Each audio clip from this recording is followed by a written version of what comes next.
अच्छा जी। इस इस क्वेश्चन पे जरा ये जो भी हमने डिस्कस किया था इसके एग्जामिनर कमेंट्स देख लेते हैं, क्या चीजें एग्जामिनर ने हाईलाइट की हैं।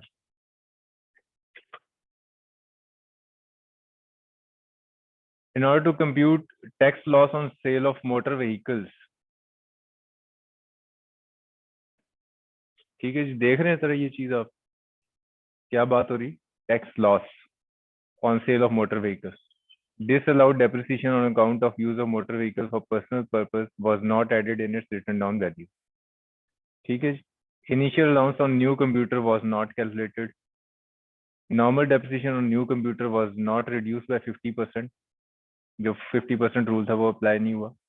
Payment to Chinese company related to in-house scientific research was treated as admissible expense.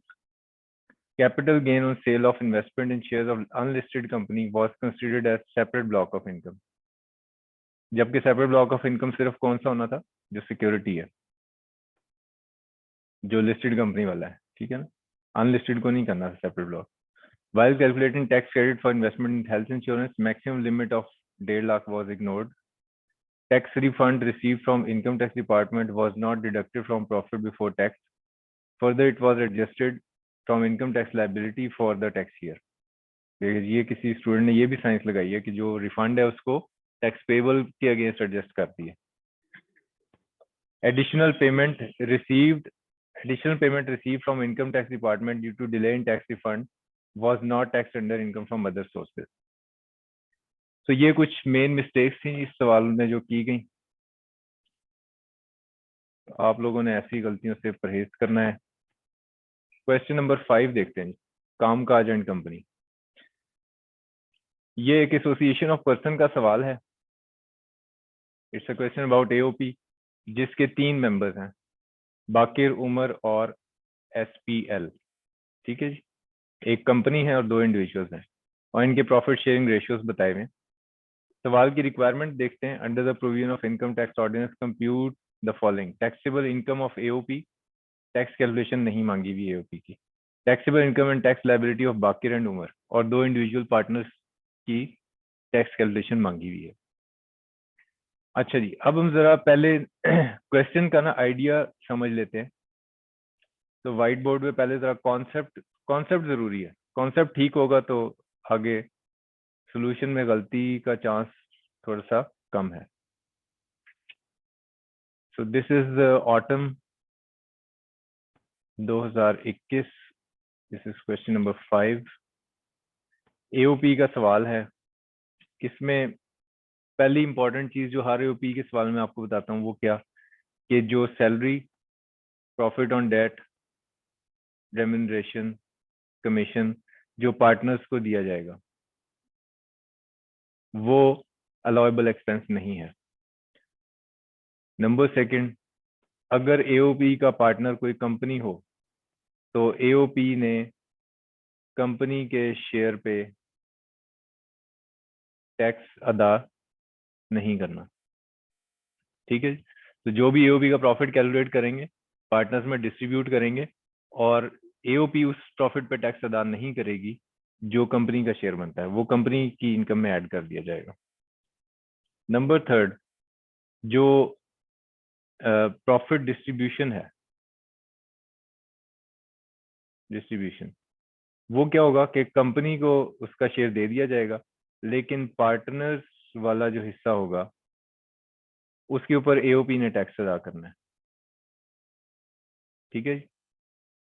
और जो पार्टनर्स वाला हिस्सा है वो, फर्स्ट करें कि अगर 100 का प्रॉफिट 90 का प्रॉफिट बना था और ये 1/3 के पार्टनर हैं तो 30 इसके हिस्से में आएगा और 2 पार्टनर्स के हिस्से में 30-30 आएगा। ठीक है जी। अब जो एओपी ने टैक्स अदा करना है वो किस पे अदा करेगा? 60 के ऊपर। ठीक है। 30 पे उसने अदा नहीं करना, ये कंपनी की इनकम में ऐड होगा, वहां पे टैक्स इस पे पे किया जाएगा।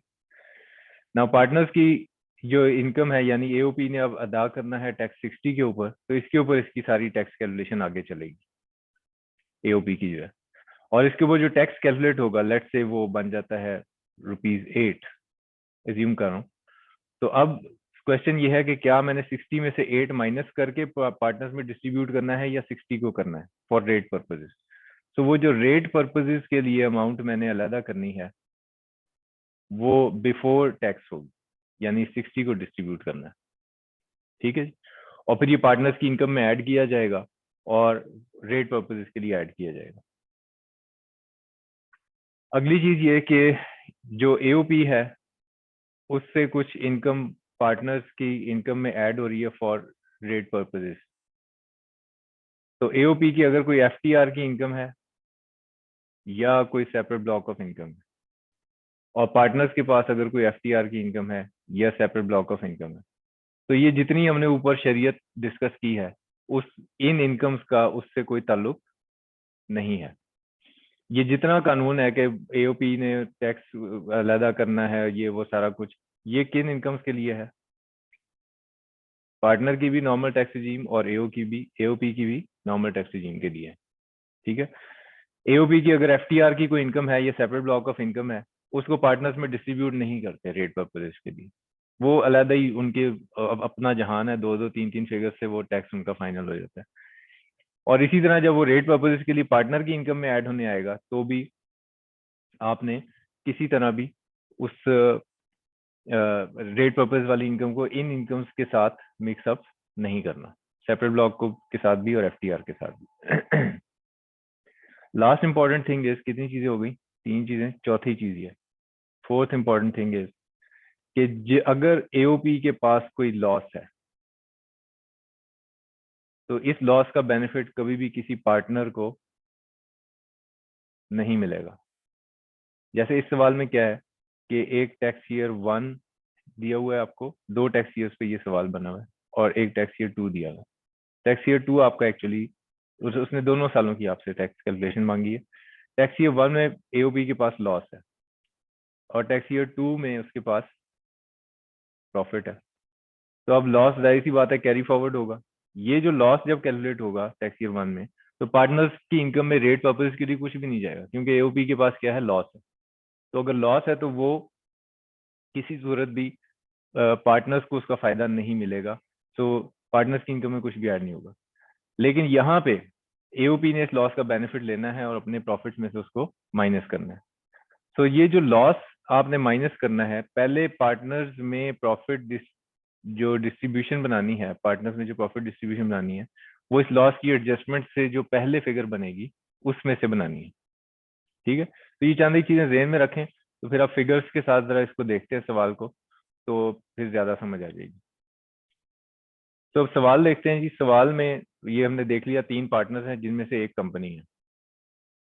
Following information is available regarding AOP and its members for the tax year 2020 and 21। 2 सालों की कंप्यूटेशन है। इनकम फ्रॉम बिजनेस इसने बताई हुई है 18 मिलियन का लॉस है, यहाँ पे 25 मिलियन का प्रॉफिट है। डिविडेंड इनकम हमें पता है कि ये फाइनल टैक्स रिजीम का आइटम है जो यहाँ पे है। इस इनकम को किसी एओपी पार्टनर उस कॉम्बो के अंदर शामिल नहीं करेंगे हम। This is a separate dish, served separately, eaten separately, digested separately. ठीक है। So net of annual fix commission of 7 million to SPL.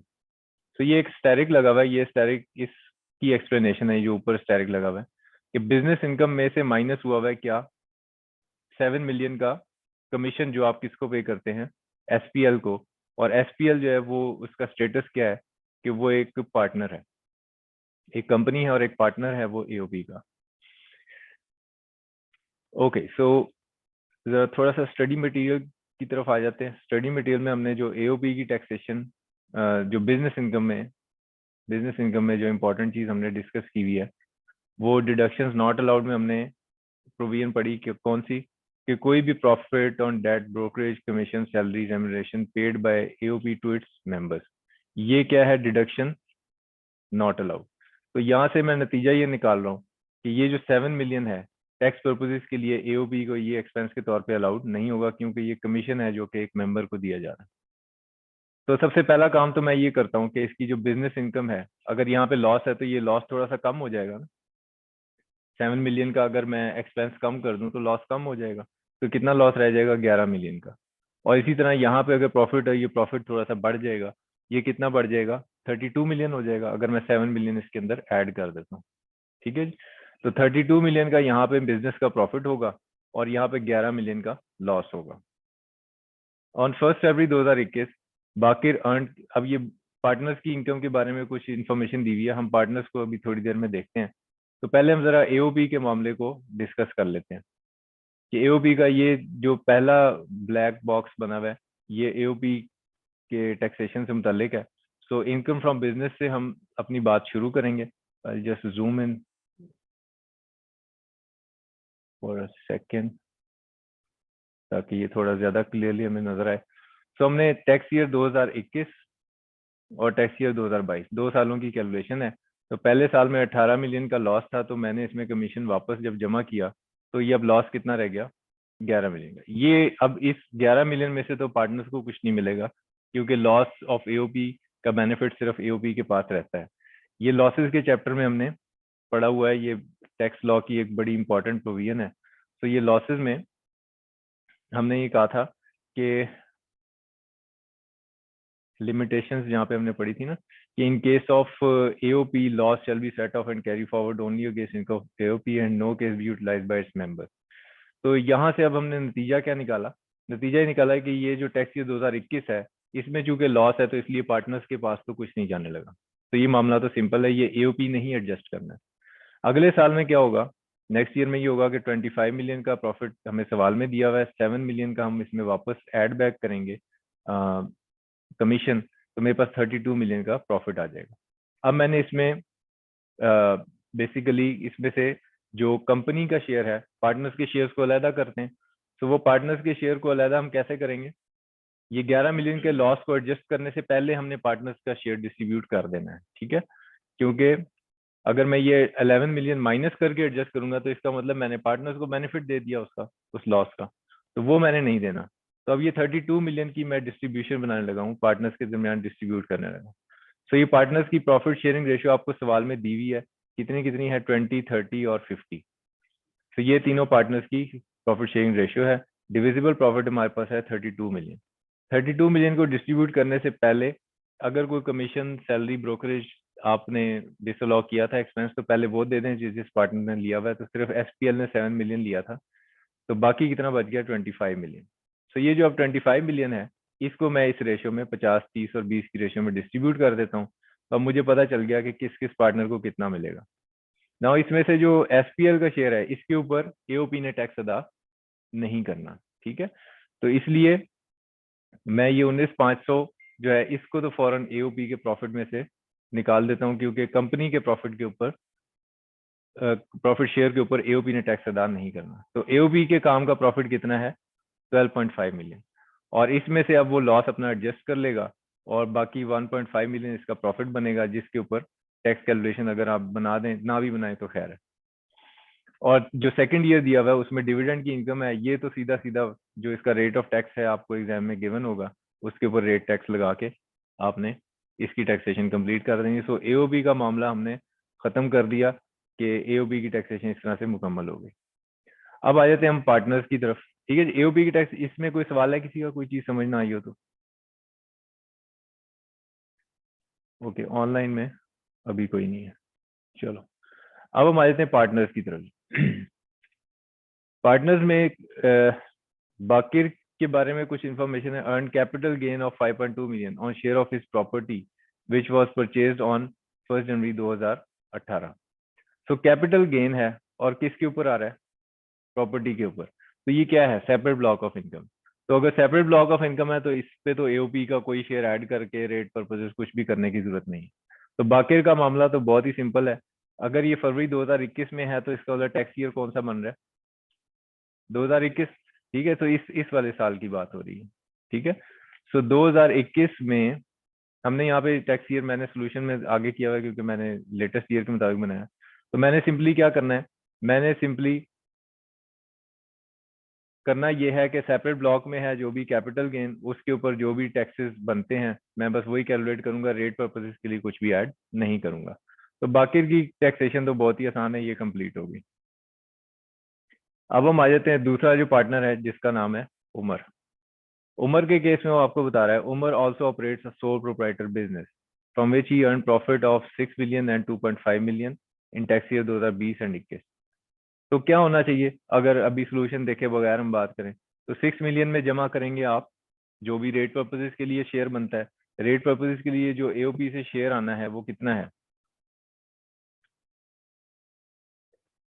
जो पहला साल है उसमें 0, और दूसरे साल में उम्र के हिस्से में कितना आना है, 7.5 मिलियन। ठीक है, तो मैं क्या करूंगा, मैं करूंगा ये कि ये जो 25 लाख है, इस 60 लाख में तो कुछ भी ऐड नहीं करूंगा, क्योंकि पहले साल में तो एओपी का लॉस था। दूसरे साल में इस 25 लाख में मैं ऐड करूंगा, कितना है जी उम्र का, 75 lakh, 7.5 million. So this 7.5 million will be added to the income for rate purposes.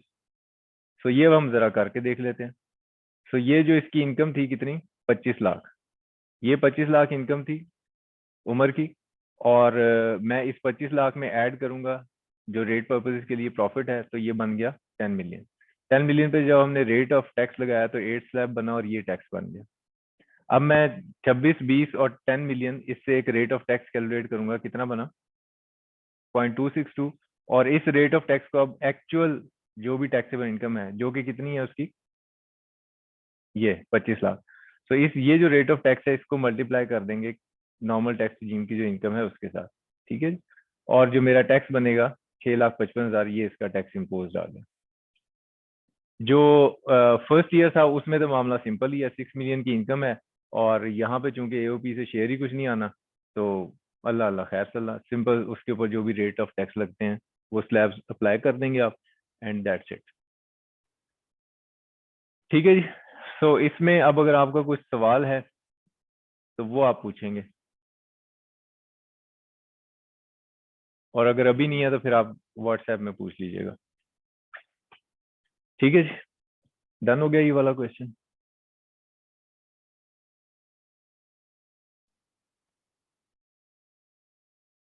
हाँ, एग्जामिनर कमेंट्स देख लेते हैं इस पे जरा, एग्जामिनर ने किन चीजों को हाईलाइट किया है।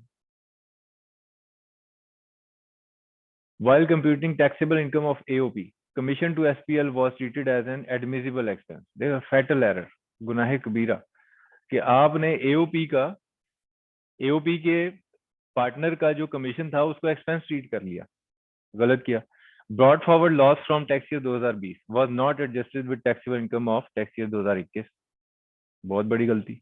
In order to compute tax liability of AOP, SPL share was not deducted, SPL का शेयर ही नहीं माइनस किया, और वो तो कंपनी है तो कंपनी का तो अलग होना चाहिए था शेयर।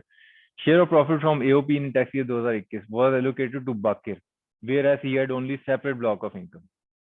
कुछ भी करते जाओ, ऐसे नहीं, यानी सेपरेट ब्लॉक ऑफ इनकम में बाद लोगों ने उसको रेट पर्पज के लिए ऐड कर दिया, नहीं करना ऐसा। Capital gain on sale of property bye Baqir was not reduce by 75%, holding period की वजह से आपको इसको रिड्यूस करना था, जो नहीं किया कुछ स्टूडेंट्स ने, हमने तो किया हुआ है। Umar's share of profit from AOP in tax year 2021 was calculated incorrectly। और उमर की कैलकुलेशन इसके बारे में ज्यादा तफसील से बात नहीं की एग्जामिनर ने, बस बता दिया कि ये गलत ही कैलकुलेट किया है स्टूडेंट्स ने। Okay, so this was about, so हमारा जो स्कीम है आज का वो जरा एक दफा फिर से उसको रिसाइट कर लेते हैं। तो हम ऑटम 2021 के पहले 5 सवाल करेंगे टैक्स से मुतालिक, इनकम टैक्स से मुतालिक, और इसी तरह स्प्रिंग 2021 के भी पहले 5 सवाल। तो हम आ जाते हैं स्प्रिंग 2021 और इसके जो क्वेश्चन है उस पर बात करते हैं।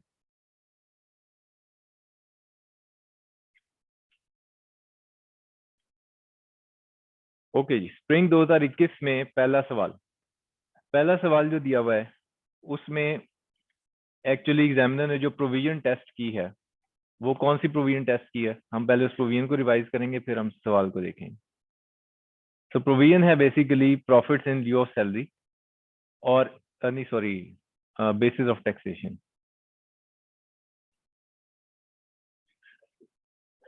सो बेसिस ऑफ टैक्सेशन, यहाँ पे हमने एक चीज ये पढ़ी है कि arrears of salary received in tax year cause higher taxation than tax payer by notice in writing to commissioner tax salary on accrual basis. Salary को अक्रूवल बेसिस पे टैक्स किया जा सकता है अगर आपको पिछले सालों की तनख्वाह इस साल में मिले। तो अक्रूवल बेस से मुराद ये है कि जिस साल से वो इनकम रिलेट करती है उसी साल में टैक्स कर लो उसको। ठीक है, सो हम व्हाइट बोर्ड पे जरा एक पहले कॉन्सेप्ट पेपर बना लेते हैं इसका। So this is spring 2021, question number 1। और मेरे पास अगर किसी साल में सैलरी इनकम है और उसमें एरियर्स भी आ रहे हैं, तो मेरे पास दो चॉइसेस हैं। नंबर 1 चॉइस ये कि मैं सैलरी इनकम और एरियर्स को इसी साल में रहने दूं और इस पूरी की पूरी इनकम के ऊपर क्या करूं, टैक्स स्लैब अप्लाई कर दूं सैलरीड पर्सन वाले। दूसरा चॉइस मेरे पास ये है कि मैं सैलरी को इसी पीरियड में टैक्स करूं, लेकिन एरियर्स को जिस साल से ये रिलेट करते हैं उस साल में टैक्स करूं और उस साल का टैक्स अलहदा से कैलकुलेट करूं। और अगर कोई ऑलरेडी उस साल में पेड है टैक्स तो वो माइनस कर देता हूं और जो बाकी जवाब बचेगा उसको इस साल की टैक्स जो कैलकुलेशन है उसमें ऐड कर लेंगे। इन दोनों जवाबों में से जो जवाब कम बनेगा वो हमारा प्रेफर्ड ऑप्शन होगा। ठीक है जी। So that's this whole idea about taxing salary on arrears. So यही करना है हमने यहाँ पे भी,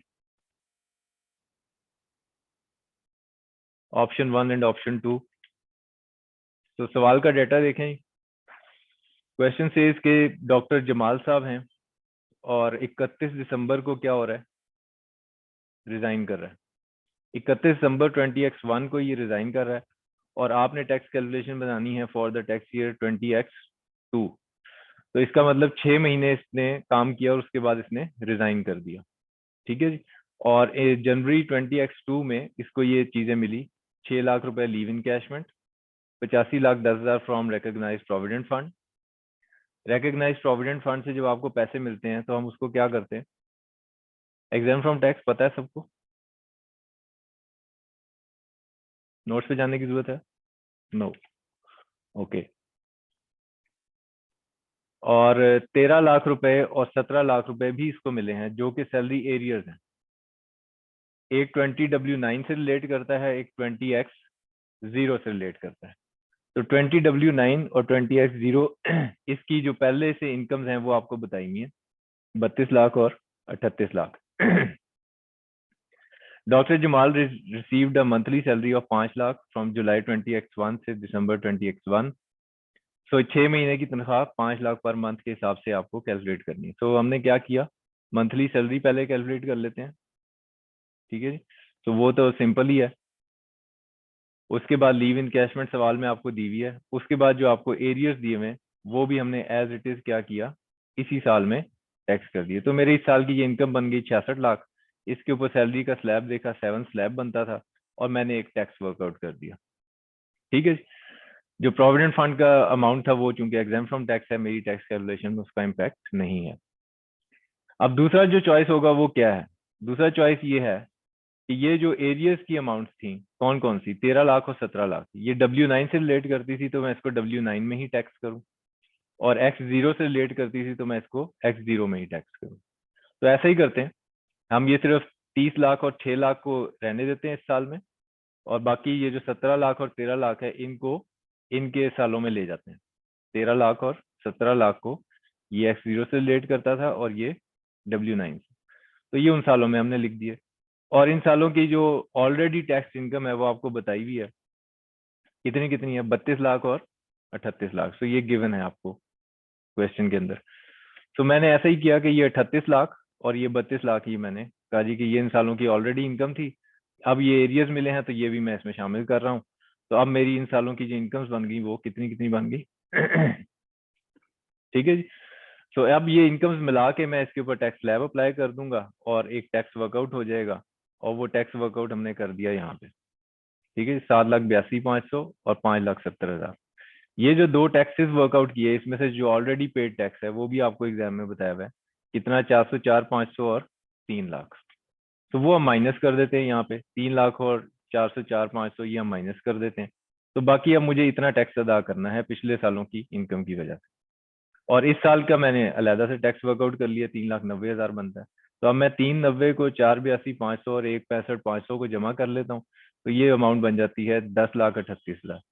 तो 10,38,000 जो है इसको अब मैं कंपेयर कर लेता हूँ 10,30,000 से, तो बेटर चॉइस क्या बनी, 10,30,000 30,000, ये बेटर चॉइस बन गई। सो that's how this question will be done. यहाँ पे अगर कोई चीज समझ नहीं आई तो पूछो, मैं एक्सप्लेन करता हूँ उसे। फिर मैं यूट्यूब पे दे दूंगा वीडियो, फिर उसमें आप कमेंट्स में पूछ लेना या व्हाट्सएप में पूछ लेना, ठीक है, तो अगर बाद में कंफ्यूजन आएगा। ये वैसे हमने जब सैलरी का चैप्टर पढ़ा था तब भी हमने ये किया था, क्लास में भी किया ये सवाल।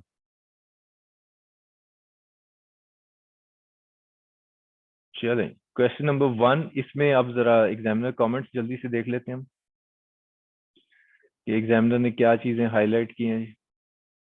एग्जामिनर ये कह रहा है कि examinees did not know Jamal has 2 options. Oh my God, examinees को यही नहीं पता कि उसके पास 2 चॉइसेस हैं। Examinees calculated tax liability under option 1 only. That is, apply the current tax rate on entire amount of salary received during the tax year. However, they did not consider option 2. Apply the rate that would have been applicable if amount had been paid. यानी areas वाला option लिया ही नहीं कुछ examinees ने। Leave encashment was also charge, है जी, answer नहीं लेकिन examiner तो आपका इवेल्युएशन टेस्ट कर रहा है ना कि आप कैसे इवेल्युएट कर रहे हो। सो लीव इनकैशमेंट वाज, अगर स्लैब्स में थोड़ी सी चेंज हो जाए ना तो बाज दफा होता ही है कि ऑप्शन चेंज हो जाते हैं। Leave encashment was also charge to tax at average tax rate for preceding 3 tax years. तो वो पिछले 3 सालों पे उसको कर दिया। Provident fund was claim to be exempted at lower of 1/10 of basic salary और 1.5 लाख। ठीक है, so there is no limit for imagination, आप कुछ भी इमेजिन करके कुछ भी कर सकते हैं। अच्छा, doctor Jamal is planning to establish a hospital as non profit organisation. तो नॉन, ये एक थ्योरेटिकल क्वेश्चन है जी। इसका मैं यहाँ पे ना, आप इसको पॉज कीजिएगा वीडियो को, इसको पढ़ लेंगे। ये आपके चैप्टर उसमें से चैप्टर 4 में से आई थिंक स्ट्रेट अवे दिया हुआ है। तो इसमें आई डोंट थिंक कि मुझे कोई एक्सप्लेन करने की जरूरत है। क्वेश्चन नंबर 2 पे आ जाएंगे। What do you understand by term turnover? ये मिनिमम टैक्स के ऊपर सवाल है। टर्नओवर सेक्शन 113 में जो डिफाइन हुआ है वो बता दें क्या क्या है। तो इस पे सिर्फ एग्जामिनर कमेंट्स पढ़ लेते हैं कि पार्ट 1B के ऊपर, 1A के ऊपर, sorry, examinees tried to define turnover merely on basis of their general knowledge. ठीक है ना, यानी वही हुआ कि आपको जो आता है वो आप बताने की कोशिश कर रहे हैं। ठीक है जी, आप ऐसे याद करके गए थे कबड्डी का मैच और एग्जाम में सवाल आ गया हवाई जहाज का सफर। तो फिर आपने आंसर कैसे बनाया? एक दफा मैं हवाई जहाज में जा रहा था, मैंने खिड़की से नीचे देखा कबड्डी का मैच हो रहा है और फिर आगे सारा कबड्डी का match.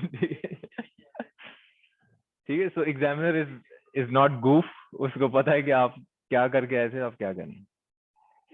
Examiners did not include commission in definition of turn. तो ये टर्नओवर में आपने डिफाइन उस तरह से नहीं किया जैसे सेक्शन 113 में किया गया है।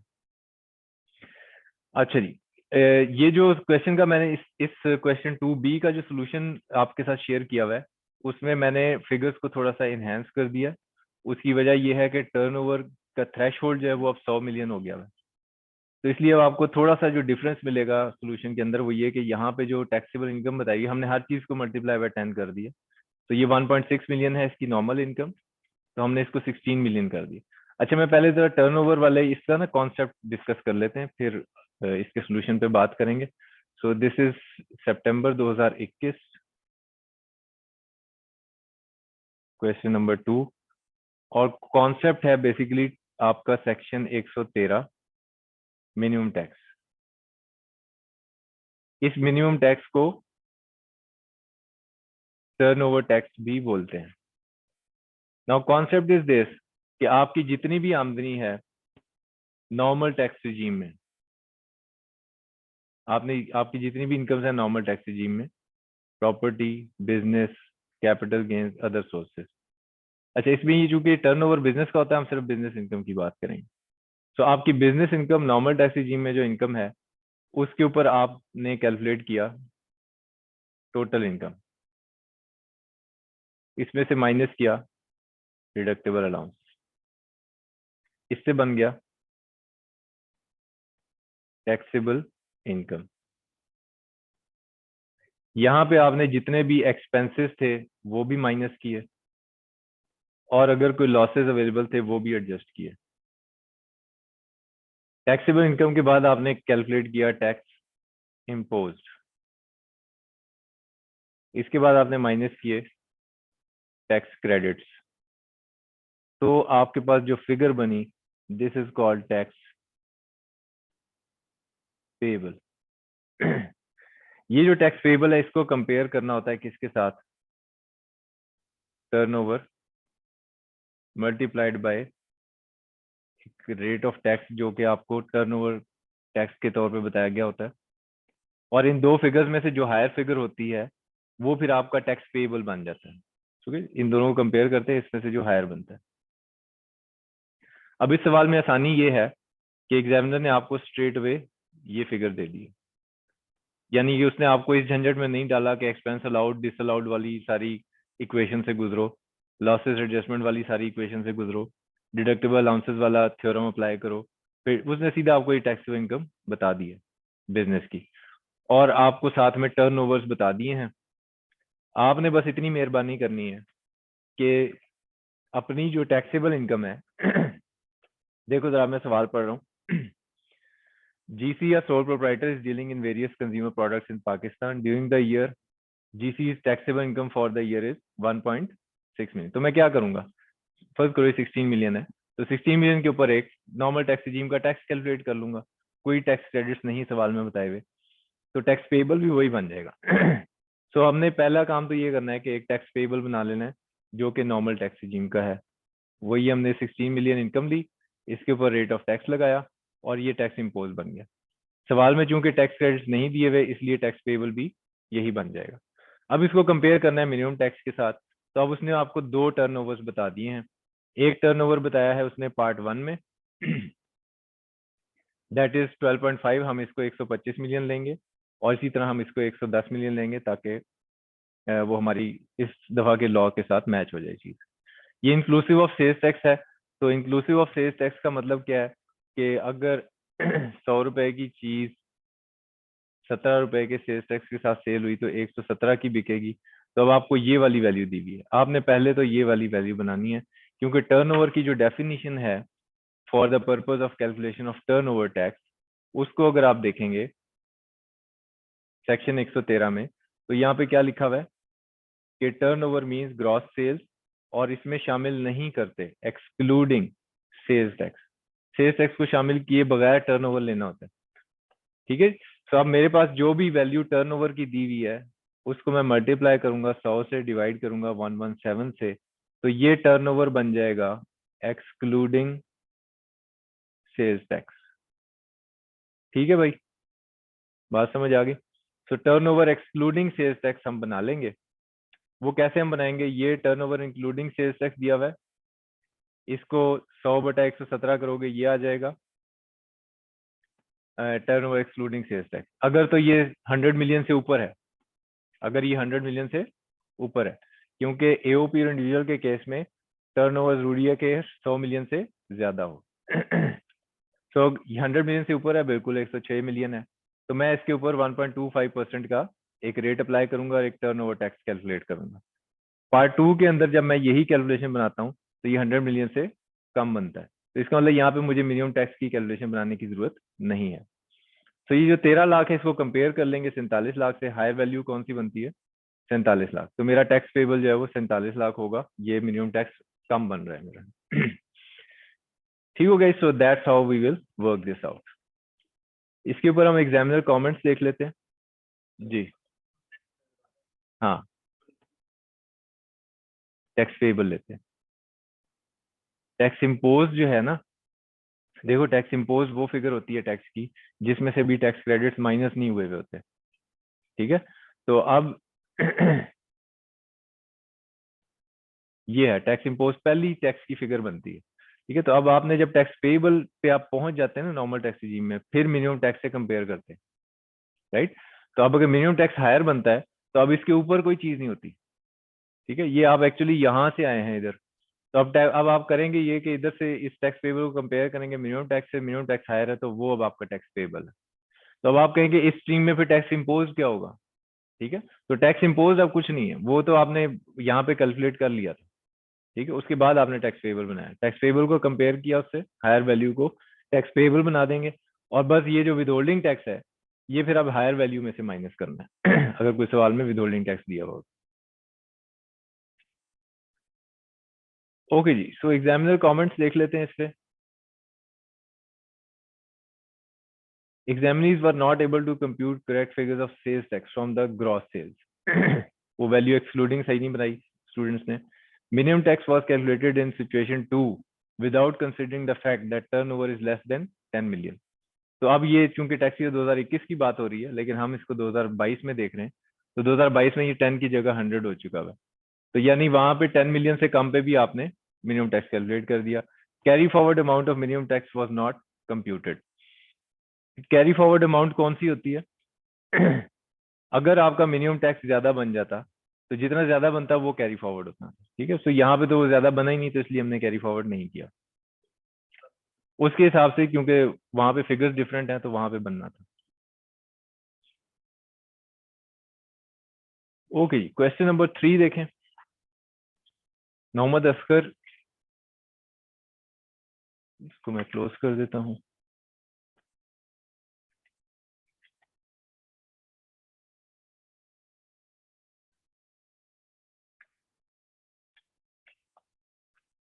अगेन एक मेन क्वेश्चन है, प्रॉफिट स्टेटमेंट आपको दिया हुआ है, रिक्वायरमेंट पे चले जाते हैं जरा। Compute total income, taxable income and income tax payable by or refundable. Your computation should commence from profit before tax figure, minimum tax को ignore कर दें, और that's it।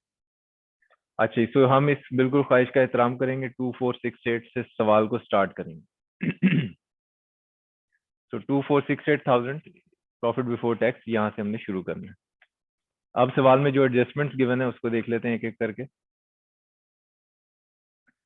First one, cost of goods sold includes raw materials, 78 lakh रुपए के raw materials हैं। Know with holding tax was deducted at the time of payment, तो disallow हो जाएगा, लेकिन डिसअलाउड अमाउंट जो है वो लिमिटेड होती है टू द 20%।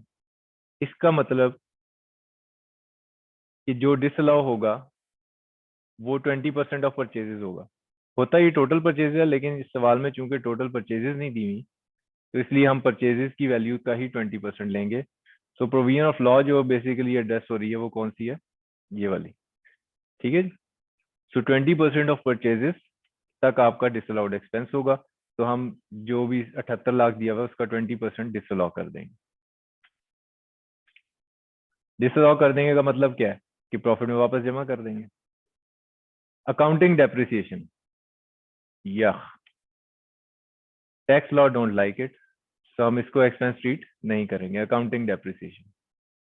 उसके बाद provision for slow moving inventory 18 lakh, provision कभी भी एक्सपेंस नहीं है टैक्स लॉ में, सो 18 लाख रुपए वापस एड बैक। एडमिनिस्ट्रेटिव एक्सपेंसेस में क्या बताया हुआ है जी? 6,76,500 paid to local hotel for holding annual Eid milan party for employees and their families. Now ये अब किस कैटेगरी में फॉल करता है? हाँ, सॉरी, अच्छा, अब पता नहीं वहाँ ईद मिलन पार्टी में क्या वो वायलेशन लॉ हुई होगी कि नहीं हुई होगी। अच्छा जी, देखें जी, एंटरटेनमेंट एक्सपेंस जो है ना, एंटरटेनमेंट एक्सपेंस ये अलाउड होता है, लेकिन ये अगर in accordance with norms of business हो तो अलाउड होता है। ठीक है, तो इसका बेसिक प्रिंसिपल ही है। अब ये एक एंटरटेनमेंट का आइटम है कि आपने ईद मिलन पार्टी कर दी फैमिलीज और एम्प्लॉइज एम्प्लॉइज और उनकी फैमिलीज की। अब यहाँ पे this is open for your assumption. ठीक है, कि आप क्या एज्यूम करेंगे? तो प्रेफर्ड एजम्पशन मैंने आपको बताया कि हमेशा आपने टैक्स पेयर के बेनिफिट का। ठीक है, सो जहाँ पे ओपन चॉइस है आप कहेंगे कि ये in accordance with norms of business है, तो मैं 6,76,500 को बिल्कुल एक नॉर्मल एक्सपेंस समझता हूँ, तो it will be assumed norms of business के मुताबिक है, तो इसलिए इसको कोई भी एडजस्ट नहीं करना।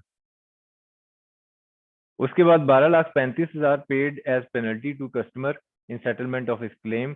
ये आपकी वो वाली बात कि इसमें कोई वायलेशन ऑफ लॉ चूंकि नहीं है, तो इसलिए ऐसी पेनल्टीज आपको एक्सपेंस के तौर पे अलाउड होती हैं। कौन सी पेनल्टीज नहीं अलाउ होती?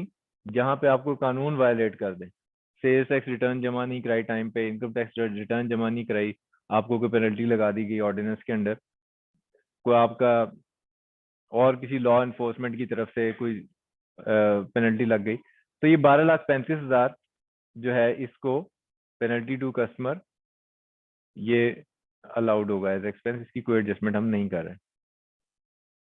₹23,00,000 paid as donation to a hospital. Donations को हम क्या ट्रीट करते हैं? Tax credit. तो 23 लाख रुपए का डोनेशन टू हॉस्पिटल एक्सपेंसेस नहीं होंगे, बल्कि हम एक वर्किंग बनाएंगे अलहदा से टैक्स क्रेडिट की, जिसमें ये डोनेशन लिखेंगे 23 लाख रुपए, इसको कंपेयर करेंगे 30% ऑफ टैक्सेबल इनकम से, जिससे वैल्यू सी बनेगी, और फिर एवरेज रेट से हम इसका टैक्स क्रेडिट बनाएंगे। Marketing expenses include a reward of 5 lakh. The reward was paid in cash to one of the salesmen for exceeding his sales target. हाँ जी, क्या करें? प्रोविजन कौन सी इस्तेमाल करेंगे पहले तो ये बताएं। ये वाला या ये वाला? पॉइंट सिर्फ ये है, ये वाला या ये वाला? हाँ हाँ, ये वाला, ताकि मुझे पता चले कौन सा कह रहे हो। मैं पूछ ही रहा हूँ कि ये एक्सपेंस अंडर सिंगल हेड वाला प्रोविजन लोगे, क्योंकि अगर फर्ज करें कि ये अमाउंट 2 लाख रुपए होती, तो फिर तो कंफ्यूजन होता ना कि 2.5 लाख वाला प्रोविजन अप्लाई करना है या ये वाला। अच्छा, अब ये चूंकि आप अपने उसको दे रहे हैं ना, एम्प्लॉय को, ठीक है, reward expenses include reward 5 lakh, the reward paid to one of the salesman, ठीक है। तो एम्प्लॉय को अगर दे रहे हैं तो सैलरी वाला प्रोविजन लगाएंगे, इसमें वो सिंगल हेड वाला नहीं लगेगा, ठीक है। तो 25,000 से तो काफी ज्यादा अमाउंट है, तो इसलिए ये आपको 5 लाख एक्सपेंस के तौर पे अलाउड नहीं होगा। वैसे तो यहाँ दोनों में से जो भी आप लगा दें, दोनों ही ट्रू है। Other income includes dividend 1,74,000, this amount was receive from listed company after deduction of income tax 15% and ज़कात ऑफ 30,000 डिडक्टेड अंडर ज़कात एंड उशर ऑर्डिनेंस। तो इसको in contrast with profit on debt आपने देखना है। ये मैंने पिछले जो अटेम्प्ट का क्वेश्चन था उसमें एक्सप्लेन किया है कि आप पहले तो इस डिविडेंड को अपनी बिजनेस इनकम से तो निकालें ना, 1,74,000 को, और इसको किधर लेके जाएं? इनकम फ्रॉम अदर सोर्सेज में। इनकम फ्रॉम अदर सोर्सेज में 1,74,000, इसमें ज़कात पहले जमा करनी है, उसके बाद आपने वो 1585 वाला रूल लगाना है। अगर ये प्रॉफिट ऑन डेट होता तो मैं पहले 1585 का रूल लगाता, बाद में ज़कात ऐड करता ग्रॉस फिगर बनाने के लिए। वजह मैंने आपको क्या बताई है? वजह ये बताई है कि ज़कात के केस में, और सॉरी प्रॉफिट ऑन डेट के केस में, ज़कात माइनस करने के बाद जो जवाब आता है उसके ऊपर विथहोल्डिंग टैक्स कैलकुलेट किया जाता है, जबकि डिविडेंड के केस में ग्रॉस अमाउंट पे किया जाता है। तो ये डिफरेंस की वजह से आपकी कंप्यूटेशन डिफरेंट होगी। तो ये 2,40,000 अब किधर चला जाएगा? डिविडेंड फाइनल टैक्स रिजीम का आइटम है, तो इसलिए मैं इसको 2,40,000 को FTR के नीचे लिखूंगा, और इसके ऊपर जो भी रेट ऑफ टैक्स है 15% से वो लगाया जाएगा, और इसका जो विद होल्डिंग टैक्स है वो भी सेम ही होगा।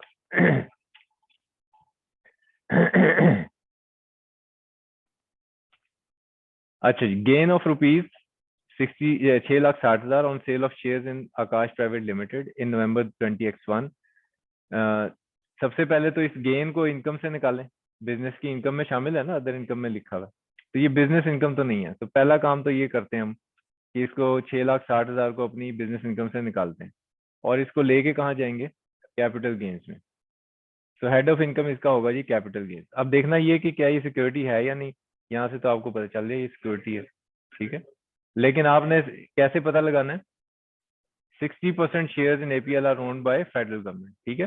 तो या तो shares listed on stock exchange हो, या 50% शेयर्स आर 50% या ज्यादा शेयर होल्डिंग फेडरल गवर्नमेंट के पास हो, तो पब्लिक कंपनी होती है। तो पब्लिक कंपनी का शेयर सिक्योरिटी की डेफिनेशन में शामिल है, इसलिए ये जो कैपिटल गेन है सिक्योरिटी का सेपरेट ब्लॉक ऑफ इनकम होगा। तो अगर ये सेपरेट ब्लॉक ऑफ इनकम हमने इसका फैसला कर लिया है, तो 6,60,000 को फिर क्या करेंगे? Separate block of income. Although ये अभी यहाँ पे मैंने लिखा हुआ है ऊपर इधर, लेकिन जब मैं टैक्स अप्लाई कर लूंगा सेपरेट ब्लॉक को इससे अलग कर दूंगा, और जो बाकी इनकम बचेगी यानी इस 7438531 में से 660 माइनस करेंगे तो ये जवाब आएगा। तो इसके ऊपर हम स्लैब रेट अप्लाई करेंगे।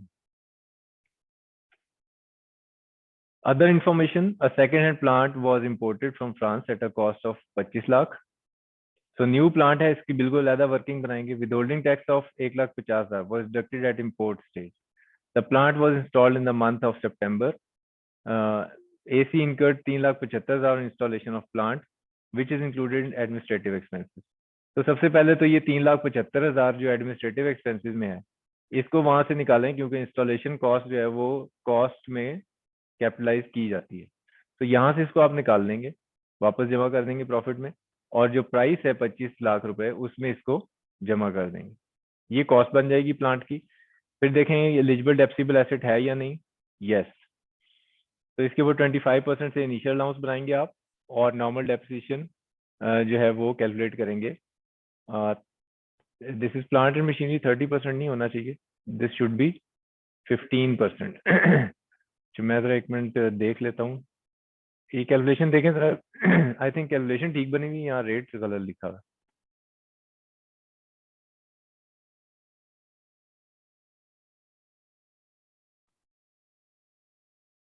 2156250 इंटू 15% इंटू 50%, 161719। हाँ ठीक है, ये फिगर ठीक कैलकुलेट हुई है, लेकिन यहाँ गलती से ये मैंने क्या कर दिया, ये नॉर्मल डेप्रिसिएशन 30% लिख दिया, जबकि ये 15% होगा सिर्फ कंप्यूटर से। वो रेट दिया हुआ होता है लास्ट पेज पे डेप्रिसिएशन का, उसमें कोई प्रॉब्लम नहीं है। ठीक है, तो ये आपने नोट कर लिया करेक्शन। तो यहाँ 30 की जगह 15% लिखिएगा, लेकिन ये कैलकुलेशन ठीक है। ठीक है, तो ये आपका डेप्रिसिएशन एक्सपेंस है, टैक्स डेप्रिसिएशन, ये आपको अलाउड होगा एज एक्सपेंस। इसको आप यहाँ पे बिजनेस में एक्सपेंस के तौर पे माइनस कर सकते हैं। प्री कमेंसमेंट एक्सपेंडिचर 34 लाख रुपए were charge to accounting profit and loss for the year ended 31 December 20x0। आप ये, आपको ये सवाल किस साल का दिया हुआ है, पहले तो ये देखो 20x1 का। इसका मतलब आपने अकाउंटिंग प्रॉफिट में गलती से सारा प्री कमेंसमेंट एक्सपेंडिचर अगर लिखा भी था, तो वो एडजस्टमेंट पिछले प्रॉफिट में होनी थी, इस प्रॉफिट में तो कोई एडजस्टमेंट नहीं होनी। हाँ अलबत्ता, चूंकि प्री कमेंसमेंट एक्सपेंडिचर को 5 ईयर से एमोटाइज किया जाता है, तो इसलिए इसका 1/5 करके प्री कमेंसमेंट एक्सपेंडिचर, ठीक है, तो इसको हम क्या करते हैं, इसके लिए 20% का रेट है, तो 1/5 बनता है वो हर साल का। तो 1/5 करके आप प्री कमेंसमेंट एक्सपेंडिचर को यहाँ पे एक्सपेंस आउट करेंगे। Tax depreciation other than imported plant 1.9 million, बहुत अच्छी बात है, हमें बिल्कुल अलाउड है as expense. Income tax deducted by customers under section 153 and advance tax। तो विदहोल्डिंग टैक्स और एडवांस टैक्स 14 लाख और 2 लाख रुपए, ये हम कहाँ पे लिख लेंगे जी? 14 लाख, 2 लाख और ये 1.5 लाख ऊपर इम्पोर्टेड प्लांट वाला, बिल्कुल ठीक कह रहे हैं। ये सारे का सारा किधर आ जाएगा, विदहोल्डिंग में। तो हमारी जो विदहोल्डिंग टैक्स की कैलकुलेशन होगी, ये जो 17,50,000 बना हुआ है, इसमें वो शामिल हो जाएगा। ठीक है जी। सो बिजनेस इनकम फाइनल हो गई, कैपिटल गेन्स फाइनल हो गए, ज़कात हमने डिविडेंड के ऊपर जो थी वो डिडक्टिबल अलाउंस बना दिया।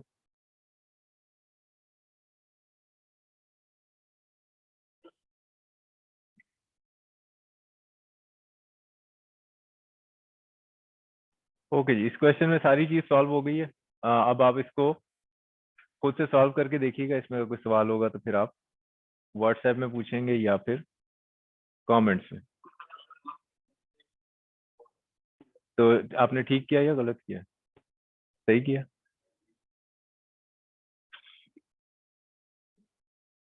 अच्छा जी, क्वेश्चन नंबर 4 पे आ जाए। हाँ, एग्जामिनर कमेंट्स तो हमने देखे नहीं, एग्जामिनर कमेंट्स देख लेते हैं जल्दी से।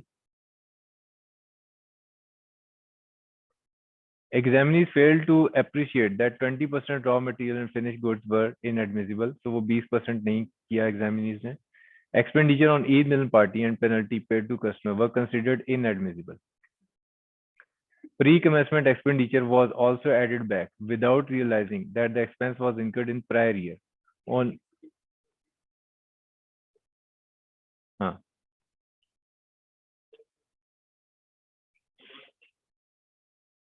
मतलब यार आपको ना एक टैक्स कंसल्टेंट की निगाह से देखता है एग्जामिनर, तो वो कहेगा यार ये ऐसे एजम्पशन क्यों ले रहा है जिसमें टैक्स पेयर का ही नुकसान हो रहा है, कमिश्नर वाले एजम्पशन ना लो ना, ठीक है, कि जिससे टैक्स बढ़े आपका, राइट, तो अच्छा एजम्पशन लेना है आपने। ऑल्दो ये कहीं मैं आपका क्वेश्चन समझ गया हूँ कि आप बेसिकली ये कह रहे हैं यार दूसरा भी तो ले लूँ तो कोई हर्ज तो नहीं है ना, तो हर्ज नहीं है, लेकिन एग्जामिनर उसको सही नहीं समझेगा क्योंकि वो कहेगा कि आप जब एक चीज ओपन एंडेड है तो टैक्स पेयर के बेनिफिट में लो ना। जैसे अब आपने अभी पिछले सवाल में देखा कि एरियस पे हमने सैलरी को टैक्स किया, तो एक ऑप्शन में ज्यादा भी तो टैक्स बन रहा था, तो आप ये भी तो कह सकते हैं मुल्क और कौम के वसी तर मफाद में मैं ऑप्शन 2 ले रहा हूँ क्योंकि उसमें टैक्स ज्यादा, गवर्नमेंट को ज्यादा टैक्स जाएगा, तो एग्जामिनर उसको सही नहीं समझेगा ना। अब ऑप्शन का तो मतलब है कि दोनों में इलीगल कुछ नहीं है, तो you are suppose to give benefit to the tax payer, और कोई इसमें वो भी ना हो, मतलब कोई मुजरमाना गफलत भी नहीं होनी चाहिए। Income tax paid at import stage was deducted from cost of plant. Withholding tax तो कभी भी ना तो कहीं एक्सपेंस बनता है ना किसी कॉस्ट में शामिल होता है। Dividend was grossed up by 85% without adding the amount of ज़कात डिडक्टेड एट सोर्स। विदाउट, हाँ हाँ, ज़कात was deducted from total income, ज़कात वाज डिडक्टेड फ्रॉम टोटल यानी एक्सपेंस बना दिया उसको। Donation was taken as straight deduction from taxable income instead of claiming tax credit, so donations का टैक्स क्रेडिट नहीं बनाया। अच्छा जी, क्वेश्चन 4 देखें। This is Ahmed separated from a spouse and decided to live apart, below are extract. अच्छा ये बहुत ही simple सवाल है कि वो बेसिकली क्या है, एग्जाम्पशंस में हमने पढ़ा था support payments under agreement to live apart, ठीक है, तो वो एग्जाम फ्रॉम टैक्स होती हैं, और इसमें जो भी पैसे वो दे रहा होगा उसको मंथली वो एग्जाम फ्रॉम टैक्स होंगे। और अगर उसने कोई प्रॉपर्टी उसके नाम ट्रांसफर की है और वो प्रॉपर्टी को इनकम जनरेट कर रही है तो वो बिल्कुल टैक्सेबल इनकम का पार्ट बनेगी।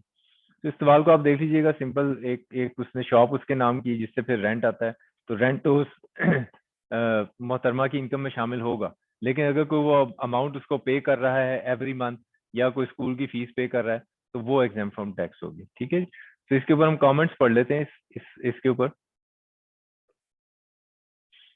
Examiners did not disclose the income exempt under support payment under head income from other sources. Examiners failed to appreciate that rental income from the shop will not be considered as support payment, बल्कि वो taxable होगी, support payment नहीं होगी. Rental income was calculated for entire year instead of 10 months. कुछ basic mistakes हैं जी. B part देखें. Briefly explain the provision of income tax ordinance. किस बारे में? Interest free loan provided by employer for marriage of his or her daughter. बिल्कुल, daughter की शादी के लिए है या उसके जहेज के लिए है या उसकी पढ़ाई के लिए है, whatever, interest free loan वाली प्रोविजन बेसिकली यहाँ पे आपको एक्सप्लेन करनी। Requirement of books of accounts to be maintain, theoretical area है। Order of application of various tax credits, तो ये आपको पता है कि सबसे पहले फॉरेन टैक्स क्रेडिट होता है, फिर चैप्टर 10 पार्ट 3 वाला और इस तरह। ओके जी, सो इसके कमेंट्स पढ़ लेते हैं हम। Examinees failed to appreciate that interest-free loan would be chargeable to tax only when loan amount exceeds 1 million. Examinees failed to mention that no interest would be charged where interest-free loan is extended by the employer due to waiver of interest by the employee to on account maintained by employer. ये आपने theoretically answer देना था, ये चीजें कुछ नहीं बताई। उसके बाद it seems that many examiners did not study this part of the syllabus and resorted to guesswork. ठीक है जी, तो क्वेश्चन नंबर 4 का जो सेकंड पार्ट था, यानी जिसमें बुक्स ऑफ अकाउंट्स के बारे में बताना था, तो अगेन उसमें वही कबड्डी का मैच आपने लिखा है। Many examinees made mistakes in specifying the tax credits in correct order, so tax credits का करेक्ट ऑर्डर आप नहीं बता सके। क्वेश्चन नंबर 5 लास्ट क्वेश्चन है जी आज का। अच्छा अगेन थ्योरेटिकल है, थ्योरेटिकल है, इसको आप देख लेंगे, वीडियो को पॉज करना और यहाँ से इसका आंसर देख लेना। Will not talk much about it. ठीक है जी, एंड ऑफ सेशन। कल हम इंशाल्लाह जो हमारी अगली अटेम्प्ट है और सेल्स टैक्स, उसके ऊपर बात करेंगे। तो कल हमने ऑटम 2020 के 4 सवाल हैं और ये जो सेल्स टैक्स के क्वेश्चंस रह गए हैं ये हम इनके ऊपर डिस्कशन करेंगे। ये जनरल प्रोविजन और कॉन्स्टिट्यूशन प्रोविजन ये मैं डिस्कस कर चुका हूँ आपके साथ जब मैं रिवीजन मैंने कराई थी आपको, तो पास पेपर मैंने डिस्कस कर दिए थे उधर। ये ना कोई सवाल है किसी का? Any question? अपीज की वीडियो आ गई है?